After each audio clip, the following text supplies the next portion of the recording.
So last year I made a video on Deltarune Chapter 2 to commemorate the recent release of it. And as of recently, I had the urge to play Deltarune. And it just dawned on me that even though I made a video on Chapter 2, I never actually made a video on Chapter 1. So I thought, why not? And I hooked up my PC and OBS and get started recording it. And I've gotta say, I had a really good time replaying Deltarune. But with that out of the way, let's get started.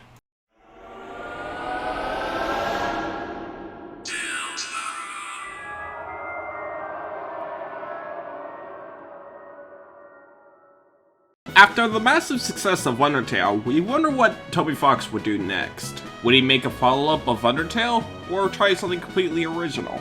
Because when it came to Undertale, there was a lot of questions people had about the game that was still unanswered to this very day.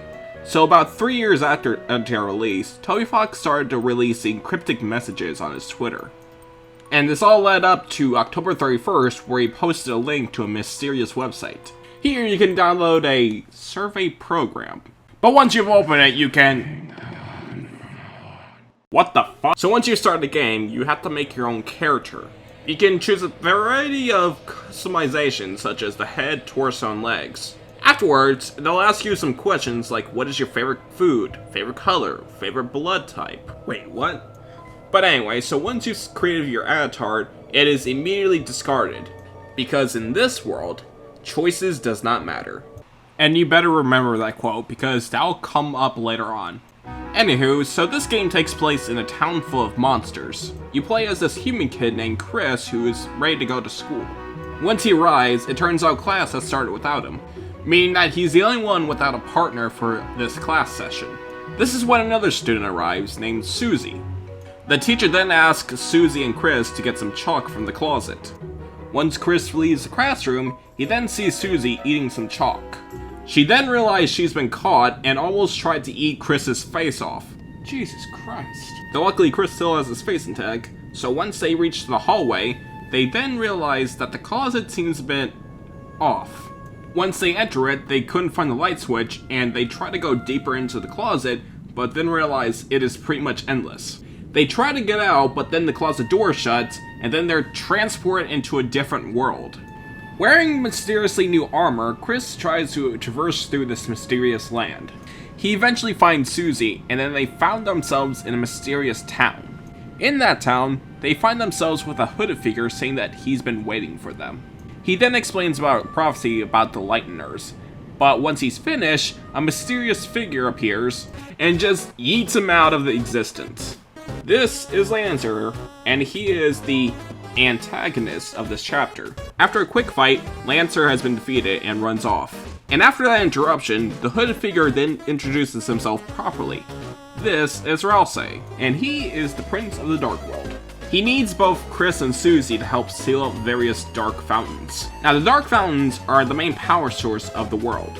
But unfortunately, people are then summoning even more fountains. This becomes a big problem considering that there's supposed to be only one fountain. Any more than that will become very unstable, and this will cause a chain reaction that will pretty much destroy the world. So now it's up for Chris, Susie, and Ralsei to try and seal up the fountain of this world. However, Susie is not really liking the hero shtick, so instead of helping, she just walks off. So now it's pretty much just Chris and Ralsei. But they're not alone because Lancer is on their tail trying to stop them, with mixed results. But anyway, it's time for the gameplay. So in Deltarune there's two gameplay styles, the overworld and the battle system. Now these gameplay styles are pretty much exactly like Undertale, but a lot more refined. You still have various puzzles to go through and you have a lot of people to talk to, but now you have various hazards to avoid. In various areas, Chris's soul will lighten up and you need to avoid various hazards. This brings out a very good variety in the overworld. And as for the battle system, instead of worrying about one character throughout the battle, you have 3 characters to strategize with. Chris is the primary character in the battle system, Ralsei is the mage, and Susie is the bronze. But I'll talk about Susie later on in the video. But anyways, so it's pretty much like Undertale where you can either defeat the enemies or spare the enemies. But unlike Undertale, there is no genocide route in this game, excluding something like the Snowgrave route where that's a completely different story. So yeah, in this game there's really no consequences on what you do in this game. You can either attack all the enemies, or you can spare the enemies like you did on Undertale, where you need to try to appeal to them.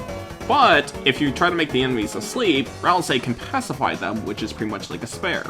And finally, we have the enemy turns. Once again, returning from Undertale, you have this little square-shaped container where you need to dodge enemy attacks. But if you have your soul near an enemy attack, it'll fill up this gauge. And with this gauge, characters can do various special abilities, like Ralsei can heal his friends. So this brings out a really nice risk and reward system, where you want to avoid the enemy attacks, but you want to get close to it so you can fill up the gauge so you can do special abilities. Now, if there's one thing I need to say for certain, my god, this game looks really good. I just freaking love the aesthetics in this game, with my favorite areas being easily the fields and autumn plains, and the music in this chapter. I freaking love it.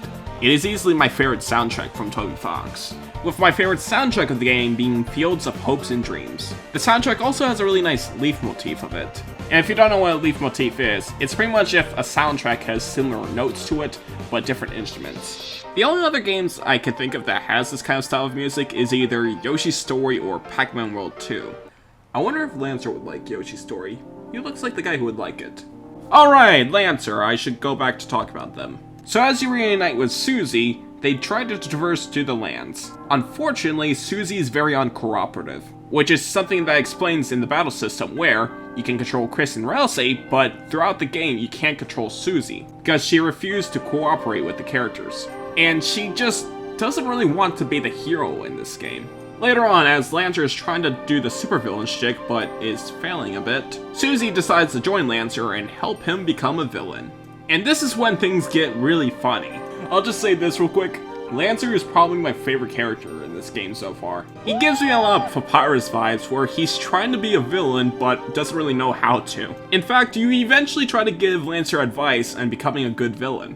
But once he realizes this whole villain shtick isn't working out for him, he decides to join the good guys. And with that, they go to Lancer's home, which is a giant-ass palace. Unfortunately, once they enter the gateway, they've been ambushed by a bunch of soldiers. Susie took this the hardest as she felt very betrayed by Lancer. Because throughout the chapter, they both had a bit of a sibling relationship. Even Lancer is upset of what just happened. Susie almost tried to kill Lancer, but couldn't bring herself to do it. After a conversation with Susie, he decides to help her take down his evil father.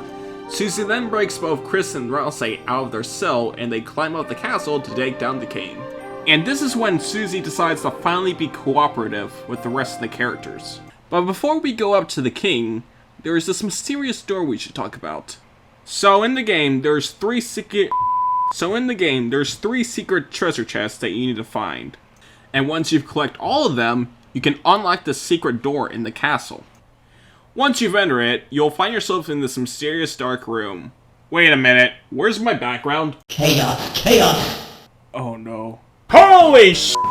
So this is Jevil, and he's the secret boss fight in this chapter. And as he just said before, he is pretty much chaos itself. His attacks are very sporadic, and he just keeps firing everywhere. It's just very chaotic. The best way to defeat him is try to make him fall asleep so Ralsei can pacify him. But good luck dodging all of this because holy crap! It took me 2 tries to defeat this guy. And after you've completed this area, you'll unlock this special armor. And with that, it's time to take down the king. So once we enter to the rooftop, Lancer tries to please the king, saying that they are good guys and we don't have to fight. Unfortunately, the king doesn't agree and tried to throw his own son off the roof. Fortunately, Spade Boy was able to free himself and run off. And with that, it's time to take down the king. Now this boss fight is pretty simple, especially if you did this right after the Jevil fight. Just dodge his attacks and try to attack him until his health goes down. He tried to pretend that he has gone weak and confess that he wasn't all evil, but then he just blasted everyone once they have their guard down. The king almost tried to kill Chris until Susie saves him. Ralsei was able to take care of the king by pacifying him. With the king down, it's time for them to seal up the fountain. Ralsei and Lancer then sends them their farewells for now. But before they leave, Ralsei takes off his hat to show a familiar face. And with that out of the way, they finally sealed up the first fountain.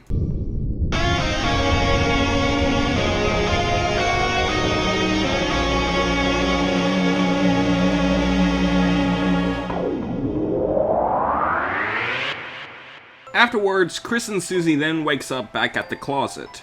And this was one heck of an adventure, as Susie learns how to open up with other people. They bid each other farewell for now, and then they go off to the town. You can explore a lot of areas in this place, and meet a lot of your classmates throughout the area. And they have a lot of interesting dialogue, and this guy has the most DreamWorks face I've ever seen in a sprite. But yeah, this is probably the most open area I can think of in this game. Wait a minute, is that Sam? And with that out of the way, it's time to go home. After a really long day with that, Chris has finally gone to sleep.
So yeah, that just happened. So throughout this entire video, as I mentioned stuff like the story is pretty much focused towards Susie and Lancer, as Chris is pretty much a blank slate throughout the entire game. We don't know about his personality and stuff. And once he did this and throw his soul into the cage, you can move around the soul in that cage. Almost like the soul is a completely different character towards Chris. I don't know what's going on, but who knows, maybe we'll learn more about this in the later chapters. Overall, Deltarune Chapter 1 is still great. I love the music, I love the aesthetics, and it's just a really good game. This in Chapter 2 shows that Deltarune has a lot of great potential, and I cannot wait to see what they'll do next in this game. But anyway, so that'll do for today, so thank you for watching, and I'll see you later. Bye bye!